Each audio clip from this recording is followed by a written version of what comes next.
சாந்தம்னா என்னன்னு பார்த்தீங்கன்னா, அவங்க எடுத்தேன் கவுத்தேன் அப்படின்னு சொல்லி உடனடியாக முடிவெடுக்காமல், உடனடியாக வாயின் வார்த்தையை பேசாமல் அமைதியா நிக்குவாங்களாம், சாந்தமா இருக்குவாங்க.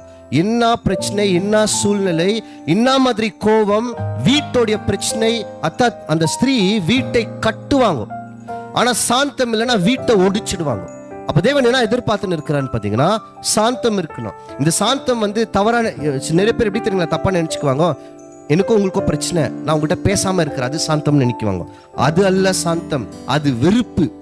அப்ப சாந்தம்னா என்னன்னா, நீங்க என்ன பண்ணாலும் நான் இப்படிதான் இருக்குவேன், நான் குணசாலி, நான் இப்படிதான் இருக்குவேன், இதுதான் என்னுடைய குணம். உப்பு சாக்கடையில போட்டா கூட உப்பு தான், ஆமாவா? அதனால உப்பு தன்மையா மாறுமா? அந்த உப்பு எங்க போட்டாலும் உப்பு. அப்ப நீங்கள் உலகத்துக்கு உப்புனா எங்க போனாலும் எப்படிதான் இருக்கணும், அந்த உப்போடைய தன்மை அவர்களுக்குள்ள இருந்தே இருக்கும். அப்போ ஒரு ஸ்திரீயோடைய இருதயம் எப்படி இருக்கணும்னு பாத்தீங்கன்னா, எல்லா சூழ்நிலையிலும் அமைதியும் மற்றும் தெளிவை காத்து கொள்ள வேண்டும். அவங்க அந்த தெளிவு, இந்த அமைதலான ஆவி வரணும்னா அவங்களுக்கு முதல் என்ன தெரியுங்களா பயிற்சி ஆகணும், சாந்தம் பயிற்சி ஆகணும்.